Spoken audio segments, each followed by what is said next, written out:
بعد طرد إبليس: ويا آدم اسكن أنت وزوجك الجنة وانظر لفضل الله تبارك وتعالى فكلا منها حيث شئتما ولا تقربا هذه الشجرة. فجعل الله تعالى هناك شجرة ابتلاء واختبارا، ولم يعين اسم هذه الشجرة، ولو كان في تعيينها خير لأخبرنا الله تعالى به، ولكن هي شجرة من الشجر جعلت ابتلاء واختبارا، فيأكل آدم وزوجه مما شاء إلا من هذه الشجرة، ولا تقرب هذه الشجرة. والقرب أيها الإخوة ألا يقرب الإنسان دواعي الأمر، ألا يقرب دواعيه، ولهذا قال الله عز وجل: ولا تقربوا الزنا.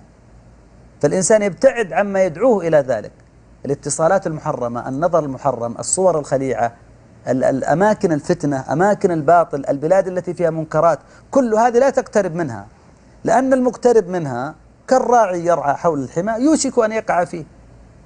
فهنا قال: ولا تقربوا، وهنا قال: ولا تقربا هذه الشجرة فتكونا من الظالمين. وهنا الظلم يظلم الإنسان نفسه أولا بمعصيته لله تبارك وتعالى، ثم قد يكون الظلم كفرا، وقد يكون الظلم، وهذا أعظم الظلم الذي هو الشرك بالله، إن الشرك لظلم عظيم، وقد يكون أقل منه وهو معصية وهي الذنوب والآثام الأخرى، وقد يكون اعتداء وهو ظلم الناس مع بعضهم. ولهذا قال أهل العلم: ودواوين الظلم ثلاثة. فوسوس لهما الشيطان ليبدي لهما ما وري عنهما من سوآتهما، لأن آدم عليه السلام لما كان يعيش في الجنة وحشا، يعني متوحشا لوحده، وكان رجلا يحب الأنس، فطلب من الله تعالى ودعا الله، فالله خلق حواء من ضلع آدم، فاستيقظ وإذا بها بجانبه فأنس بها، فما كان آدم يرى عورة حواء ولا هي ترى عورة آدم. فهنا قال: فوسوس لهما الشيطان ليبدي لهما ما وري عنهما من سوآتهما. فقال هنا لهما: وقال ما نهاكما ربكما عن هذه الشجرة. هذا تفسير الوسوسة: ما نهاكما ربكما عن هذه الشجرة إلا أن تكونا ملكين أو تكونا من الخالدين. فأتاه من هذا الجانب: أنت لو أكلت من الشجرة إما أن تكون ملكا مثل هذه الملائكة، وإما أن تكون خالدا ما تموت أبدا. وقاسمهما، أقسم لهما بالله. قال المفسرون: وما كان آدم يظن أن أحدا يقسم بالله كاذبا، فصدقاه. وقاسمهما، أقسم لهما بالله، وأخذ يتردد عليهما ويكثر من هذا الأمر: إني لكما لمن الناصحين. فدلاهما بغرور فلما ذاقا الشجرة، يعني تخيل مجرد الذوق، بدت لهما سوآتهما، مجرد ما ذاق آدم الشجرة نزع الله عنه لباسه، فلما رأى عورته أخذ يجري في الجنة، يجري ويمسك بأشجار الجنة ويستغفر وهو يسير في الجنة. قالوا كان شعره طويلا، وهو يجري في الجنة أمسكت إحدى الأشجار بشعر آدم، خاطبها الله: أتفر مني يا آدم؟ أتفر مني يا آدم؟ قال: يا رب أستحيت منك. يعني شوف سبحان الله العظيم، قال: يا رب أستحيت منك. فهنا أخبر الله عز وجل قال: وطفقا يخصفان عليهما من ورق الجنة. فلما وقف آدم هنا يأخذ من أوراق الجنة ويغطي عورته. وناداهما ربهما: ألم أنهكما عن تلكما الشجرة وأقل لكما إن الشيطان لكما عدو مبين. يعني سبحان الله، نجح إبليس في إغوائه لآدم. هنا أتى الخطاب من الله عز وجل لآدم: أنسيت الأمر؟ ألم أنهكما عن تلكما الشجرة؟ ولذلك فعصى آدم ربه فغوى. لكن الله تعالى يحب الصالحين، قال: فاجتباه ربه فتاب عليه وهدى. والإنسان أيها الإخوة إذا عصى الله عز وجل لا يظن أن الله ما يغفر له، بل قد يكون بعد المعصية خيرا له من قبلها. فهذه المعصية التي وقع فيها آدم كان فيها الرفعة له، أهبط من الجنة وأتى إلى الأرض، ولكن رزقه الله تبارك وتعالى الإنابة وخلق منه هؤلاء الخلق وأسكنه هذه الأرض وأنشأ هذه الأمة، فكان في هذه المعصية خيرا لآدم، لكن يكون خيرا للعبد إذا رجع وتاب إلى الله تبارك وتعالى. فآدم عليه السلام رجع وتاب إلى الله عز وجل، فلما عاتبه هنا وناداهما ربهما ألم أنهكما عن تلكما الشجرة وأقل لكما إن الشيطان لكما عدو مبين، اعتذر مباشرة قال ربنا ظلمنا أنفسنا. ودائما أيها الإخوة الإنسان يعود باللوم على نفسه، دائما يعود باللوم على نفسه، وأنك أنت الخطاء وأنت المذنب في حق الله تبارك وتعالى، وكل ابن آدم خطاء وخير الخطائين التوابون. نبينا صلى الله عليه وسلم يا جماعة كان يستغفر في المجلس الواحد 100 مرة، يقول أستغفر الله العظيم وأتوب إليه في المجلس الواحد. ولذلك المؤمن ما ينفك عن خطأ وعن معصية، إما بعينيه وإما بلسانه وإما بأذنيه، وإما أن يتأخر عن طاعة وإما أن يتأخر عن صلاة وإما أن يخطئ في قوله وإما أن يتأخر عن بر وإما أن يتأخر عن صلة أرحام. إذن الإنسان معرض، فعليه أن يكثر من استغفار الله تبارك وتعالى ويعترف بخطيئته. قال ربنا ظلمنا أنفسنا وإن لم تغفر لنا وترحمنا لنكونن من الخاسرين. ولأجل هذا نجد الأنبياء جميعا يستغفرون الله تبارك وتعالى، وإلا تغفر لي وترحمني أكن من الخاسرين. نبينا صلى الله عليه وسلم الله تعالى يقول عنه إني أخاف إن عصيت ربي عذاب يوم عظيم. فإذا هنا قال الله تعالى قال اهبطوا منها، قال اهبطوا بعضكم لبعض عدو. هنا أهبط الله تبارك وتعالى آدم وحواء. إبليس دخل معهم هنا في الخطاب. طبعا هنا الجمع في قوله اهبطوا لآدم وحواء، قيل وإبليس لأنه كان وقت الخطاب هناك، وقيل إنما قالها جمعا لآدم وحواء، والجمع يطلق على المثنى، الجمع يطلق على المثنى. أما قوله بعضكم لبعض عدو فيقصد فيها إبليس لأنه سيهبط إلى الأرض، والله عز وجل قبل هذا أهبط إبليس، قال ولكم في الأرض مستقر ومتاع إلى حين، قال فيها تحيون وفيها تموتون ومنها تخرجون. فأهبط الله تعالى آدم إلى الأرض، ولله تعالى في ذلك الحكم العظيمة في أنه أهبط آدم وخلق من هؤلاء الخلق وأقام سوق العمل وسوق الجهاد والتنافس بين أهل الجنة وأهل النار والتنافس بين أهل الخير وأهل الشر، وهذا كله بأمر الله تبارك وتعالى. شيخ، الإنسان قد يحرم الخير بسبب المعصية. نعم، وهذا واضح. ولذلك أقول انظروا يا إخوتي الكرام إلى شؤم المعصية. آدم عليه السلام ما عصى الله إلا معصية واحدة، أكل من الشجرة. هذه المعصية الواحدة كانت سببا في إخراجه من الجنة وإهباطه إلى الأرض. ولذلك نقول لكل إنسان يعصي الله عز وجل لا تنظر إلى صغر المعصية، ولكن انظر إلى عظمة من عصيت، انظر إلى عظمة من عصيت. وقد تكون هذه المعصية سبب في حرمانك من الخير. يقول صلى الله عليه وسلم إن الرجل ليحرم الرزق بالذنب يصيبه، يعني أحيانا قد يكتب له رزق معين يصيب ذنبا فيحرم هذا الخير ويحرم هذا الرزق. كما أن الطاعة سبب في وجود الخير، المعصية سبب في وجود الشر. ولأجل هذا لو سألت سؤال أيها الإخوة، الأنبياء يوم القيامة لماذا يعتذرون عن الشفاعة؟ الأنبياء يوم القيامة يعتذرون عن الشفاعة، يأتون إلى آدم فيعتذر، وإلى نوح فيعتذر، وإلى إبراهيم فيعتذر، وإلى موسى فيعتذر، وإلى عيسى فيعتذر، إلى أن يأتوا إلى محمد صلى الله عليه وسلم. فلماذا يعتذر الأنبياء؟ أجل معصية حصل، لأجل معاصٍ حصلت منهم أو خلاف الأولى فعلوه وتاب الله عليهم وغفر لهم، لكن يخافون أن يسألهم الله يوم القيامة. تخيل، يعني هي معصية وقعوا فيها، أو أمر وقعوا فيه وقد عفى الله عنهم وغفر لهم وأسكنهم جنته، لكن يخافون أن يسألهم الله تبارك وتعالى.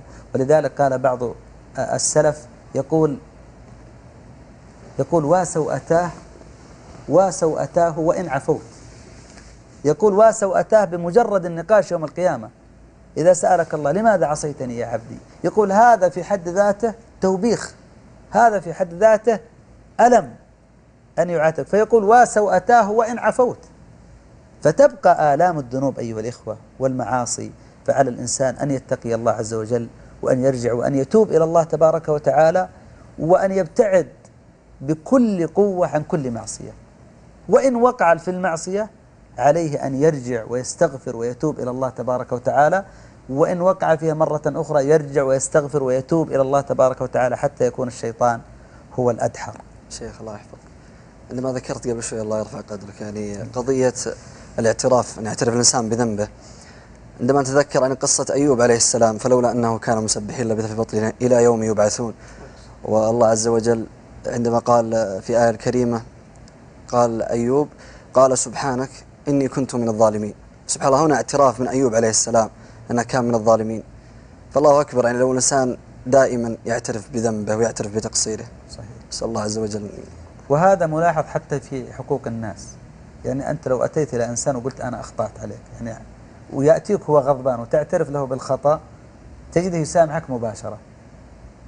يعني هذا في واقع الناس، ولله المثل الأعلى. ولذلك النبي صلى الله عليه وسلم أخبر أن من الأدعية التي تجاب أن يقول العبد لا إله إلا أنت سبحانك إني كنت من الظالمين.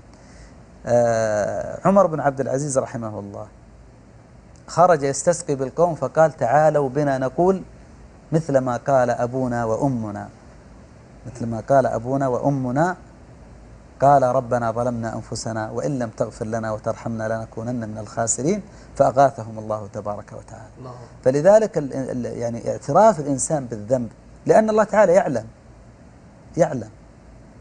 والجحود أيها الإخوة مذموم، ونكران الجميل مذموم، لكن لما يأتي الإنسان ويعترف بخطيئته خاصة لله عز وجل ويعترف بذنبه، هذا أعظم من كثير من الطاعات. فعلى المسلم أن يستغفر الله عز وجل وأن يتوب إليه. ونحن في شهر كريم ندعو إخواننا في هذا الشهر إلى الإكثار من الاستغفار وإلى التوبة إلى الله تبارك وتعالى، في وقت فتحت فيه أبواب الجنان وغلقت أبواب النيران وصفدت مردة الشيطان. فعلى المسلم أن يقبل على ربه الرحمن. تفضل الشيخ.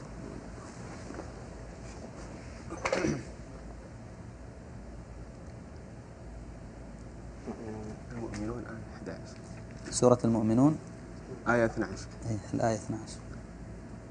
342. تفضل اقرأ. ولقد خلقنا الإنسان من سلالة من طين ثم جعلناه نطفة في قرار مكين ثم خلقنا النطفة علقة فخلقنا العلقة مضغة فخلقنا المضغة عظاما فكسونا العظام لحما ثم أنشأناه خلقا آخر فتبارك الله أحسن الخالقين ثم إنكم بعد ذلك لميتون ثم إنكم يوم القيامة تبعثون ولقد خلقنا فوقكم 7 طرائق وما كنا عن الخلق غافلين. هذه الآيات العظيمة أيها الإخوة تبين قدرة الله تبارك وتعالى في خلقه.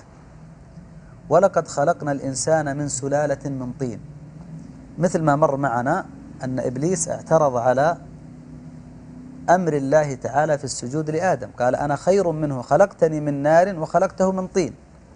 إذن هو حتى لديه علم بما خلق منه آدم. قال ولقد خلقنا الإنسان، أي أصل الإنسان خلق من سلالة من طين، ثم من هذا الطين تكون هذا الخلق، ثم جعلناه نطفة في قرار مكين. والقرار المكين هو مقصود به هنا مراحل خلق الإنسان. القرار المكين هو الرحم، رحم المرأة، وهذا الإنسان يخلق ويكون في هذا القرار المكين المتمكن من الإنسان الذي سيخلق فيه ويتنقل في مراحله. وهذا التنقل بهذه الكيفية التي ذكرها الله تعالى في كتابه. ثم قال ثم خلقنا النطفة علقة، ثم خلقنا النطفة علقة، فخلقنا العلقة مضغة، فخلقنا المضغة عظاما، فكسونا العظام لحما. ولذلك نجد أن العظام خلقت قبل العضلات وقبل اللحم. فهنا ابتدأ خلق الإنسان. فأصل الإنسان خلق من ماء مهين، هذا أصل الخلق من طين، خلق آدم. ذرية آدم خلقوا من هذا الأمر. ولذلك جاء رجل إلى الإمام أبي حنيفة فسأله سؤالا فقال كيف يحرق إبليس ويعذب بالنار وقد خلق من نار؟ كيف يعذب إبليس بالنار وقد خلق من النار؟ فكيف أجاب عليه الإمام أبو حنيفة وكانوا جالسين في المسجد؟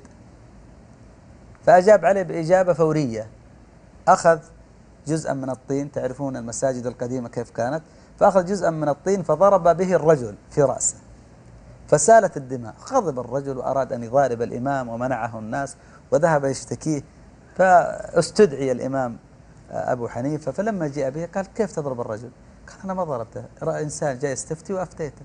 قال كيف أفتيت الرجل أنت؟ ضربت رأسه. قال يسأل عن إبليس خلق من نار كيف يحرق بالنار، فأردت أن أبين له أن الله خلقه من طين كيف أثرت فيه الطينة فقط.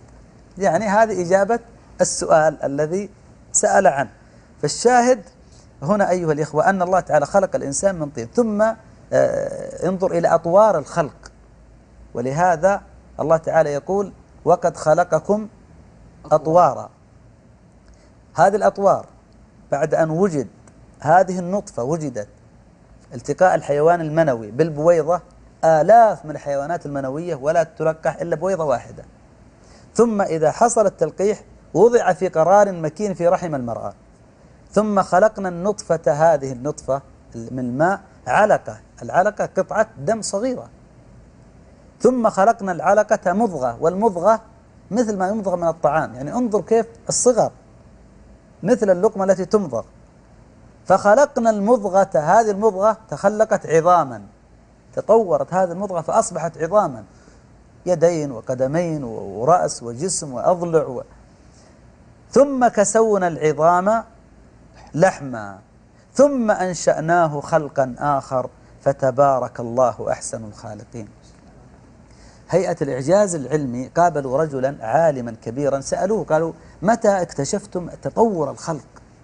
قال اكتشفها العالم فلان في 6 أو 17 للميلاد. فقالوا عندنا كتابنا يبين أن هذه الأطوار أنها معلومة لدينا من قبل 14 قرنا. فتلوا عليه الآيات فتعجب من هذا الكلام. فقالوا كيف تجد الفرق بين النطفة والعلقة والمضغة كم يوم؟ فقال في حسابنا الطبي من 40 يوم إلى 42 يوما. قالوا استمع قول النبي صلى الله عليه وسلم إن أحدكم يجمع خلقه في بطن أمه 40 يوما نطفة ثم يكون علقة مثل ذلك ثم يكون مضغة مثل ذلك ثم يأتيه الملك فيؤمر بكتب 4 كلمات بكتب رزقه وعمله وأجله وشقي أو سعيد. فأسلم الرجل وكتب سبحان الله تعالى يعني كتب كثيرة في الإعجاز العلمي. إذن هذا هو يعني مقطعنا الأخير في هذا اللقاء، ونسأل الله تبارك وتعالى أن يجعل هذا اللقاء لقاء مباركا وأن يوفقنا جميعا لكل خير. ونترك المجال هذا اليوم والختام لأخينا الأخ ماجد يختم. الأخ ماجد يختم بدعاء ولك 4 دقائق. غدا إن شاء الله. طيب خلاص قال غدا فتبدأ يا شيخ عبد العزيز يعني 4 دقائق كذا. سبحان الذي تعطف بالعز وقال به، سبحان الذي لا ينبغي التسبيح إلا له، سبحان ذي الفضل والنعم، سبحان ذي المجد والكرم، سبحان ذي الجلال والإكرام، سبحان ذي الجبروت، سبحان ذي الملكوت، سبحان الحي الذي لا يموت. لا إله إلا أنت إلهنا، ما أعظمك وما أحلمك، ما أعظم جودك وما أكرم عطاءك.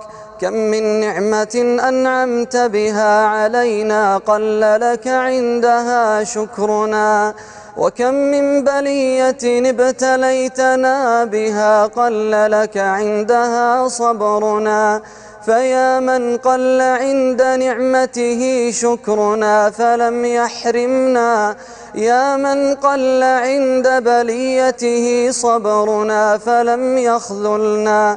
تتودد إلينا بالنعم ونتبغض إليك بالمعاصي، ولكن ثقتنا بك حملتنا على الجرأة عليك. اللهم واغفر لنا ما مضى من ذنوبنا، اللهم إنك عفو كريم تحب العفو فاعف عنا يا رب العالمين. اللهم يا مقلب القلوب والأبصار ثبت قلوبنا على دينك حتى نلقاك. اللهم واجعل أعمالنا خالصة لوجهك الكريم. اللهم طهر أعمالنا من الرياء، وقلوبنا من النفاق، وألسنتنا من الكذب، وأعيننا من الخيانة، فإنك تعلم خائنة الأعين وما تخفي الصدور. اللهم صل وسلم على نبينا محمد.